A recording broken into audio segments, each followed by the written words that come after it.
Well, I'm back again, and I'm going to introduce to you the meaning behind the story of the wasteful son and the unhappy brother. Now I want you to relax and watch the PowerPoint here. Try not to take any notes. At the end of the session today, you will be given a handout with the important sections summarised, and you'll also get a copy of the picture that we create. Now to the PowerPoint. The setting.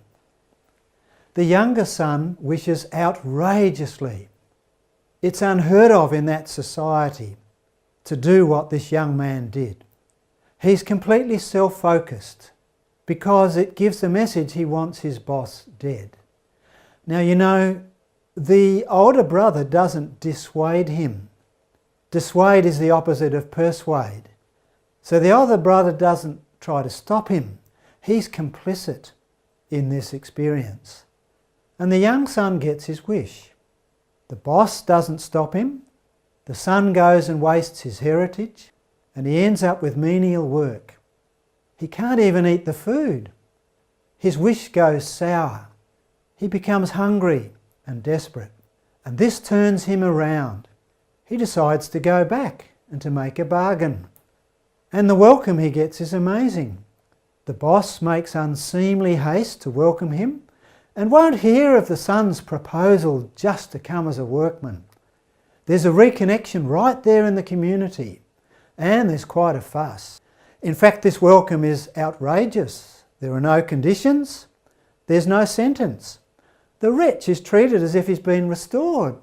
He's given a robe and sandals, there's feasting, a reunion, and if it was in our day, he would have been given a free phone and a free SIM card. The older brother does not take this very well. You never gave me anything," he says to the boss. Which isn't true, because his 2/3 share of the estate was actually set aside when it was divided to give the other 1/3 to the young man. And so the older brother's actually been living off the land already. That older brother is actually more interested today in being with his mates. Doesn't even enter into the celebration. Renounces his brother. Where are we headed with this material? Well, it's true that it's part of the section valuing and expressing feelings. But as we get to the end, you'll also see that this is heading towards the practice of forgiveness. This story contains 4 forms of relating. It's a very practical way of understanding how we can repair and improve our interactions. It's been given the long name transactional analysis, or TA for short. And the basis of TA is that relationships centre around the emotions in each party. Each person communicates their attitudes and their feelings. And when relationships are broken, it is normally because unhealed emotions get in the way. So, lack of awareness of our emotions, or not valuing and not listening to them, can actually badly hurt relationships. Listen to this poem. Part 1, the dangerous impact of words. Words are deadly, dangerous, scar the soul, leave flesh gaping. Thought stands near the door of despair, far afield from the tree of knowledge. Words chain, lynch, gas, bomb. Fear spoke, and there was darkness. But words could be wisdom, blessing. Scour or clean the soul. Leave flesh panting, wanting more. Thought stands near the gates of Eden, far afield from the slough of despair. Words heal, hold, comfort, resurrect. Wisdom spoke, and there was light. Listen to the words of Karigirwa. I took this photo on the day that she told me her story. You'll find it in the book on page 40. Karigirwa speaks about her tongue. I realised that when I was abusive towards others, I was also suffering myself. This made me cry for days at a time. I learned how to talk appropriately and to control my feelings and to never say anything that could hurt another person. This material we're coming to now will certainly challenge us. It gives emotional content for rational ideas. It'll help us think about what feelings lie behind the thoughts that we express. You know, our understanding about this usually comes in the first 3 years of our life, shaped by those powerful people around us. And it shapes us for the rest of our life. But we can change it, because when we're aware of our feelings, it affects how we talk and relate with others. So TA involves 4 positions in relating. Position 1, I plus you plus. Okay, the plus stands for okay. I am okay. You are okay. Position 2, I plus, you minus. Minus stands for not okay. I am okay. You are not okay. Position 3, I am not okay. You are okay. And position 4, I'm not okay and you're not okay. You'll get the feeling, you'll get to know these positions as we go through this material. These 4 positions in relating have different functions. I'll take you slowly through this, and you will get this on a sheet at the end. Firstly, I'm okay, you're not okay.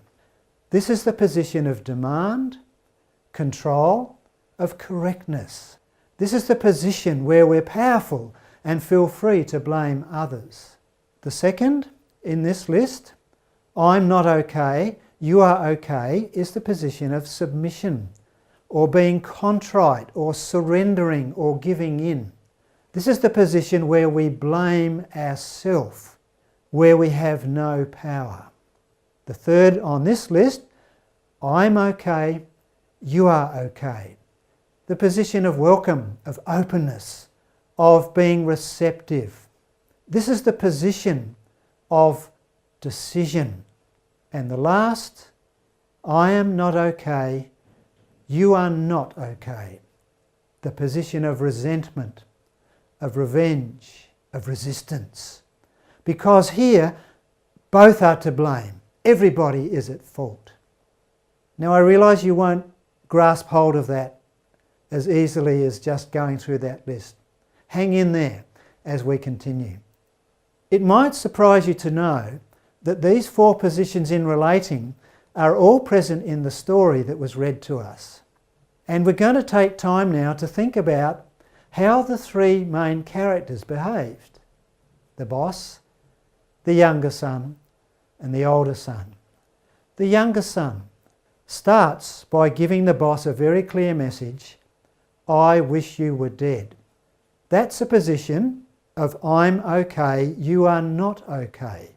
The son wastes his heritage and he realises, I'm not okay, I'm in a mess. So he regrets what's happened and he has a pragmatic repentance. So he changes his mind and he thinks, how can I get out of this? And he prepares a new speech, which is, now I'm not okay, you are okay. So I use a diamond and I put the second position on the left-hand side and the third position on the right-hand side.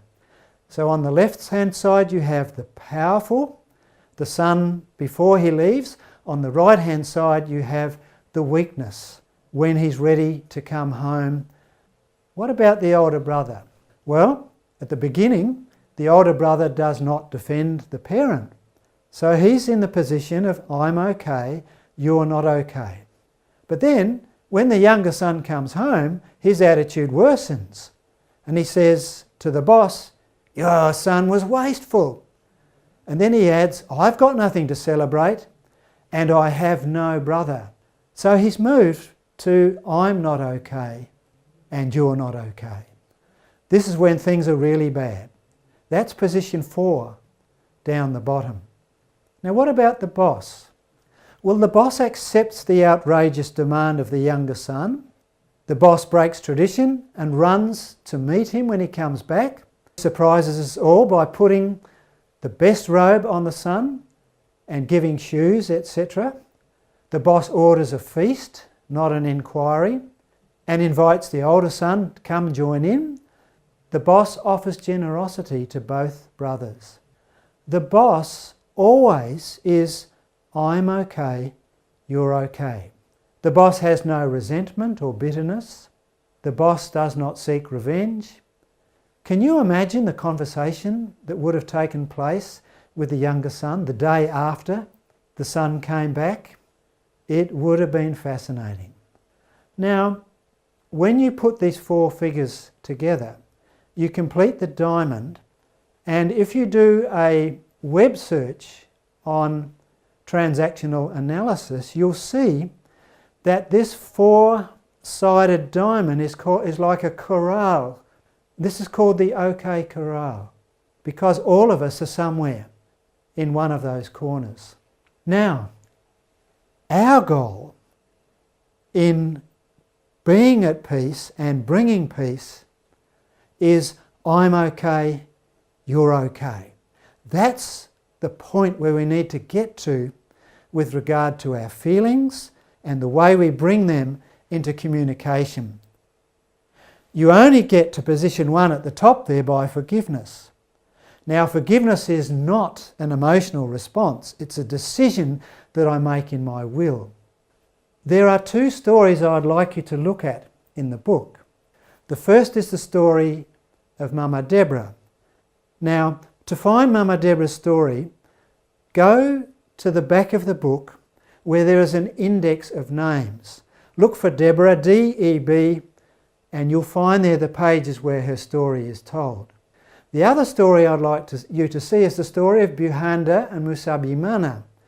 Now, Buhanda is the entry in names immediately above Mama Deborah's. Buhanda forgave Musabyimana, who killed his sister. And Musabyimana actually also promoted other young men to cut the Achilles heel of Buhanda. They went to a healing workshop together. Musabyimana apologised, Buhanda accepted the apology and forgave him. And as you can see here, became the best of friends. They made peace with each other. So you will get a sheet with this picture on, and you'll get the details of the different four positions. And so you now return to the group process, which will pick up some of this material for your conversation and discussion today.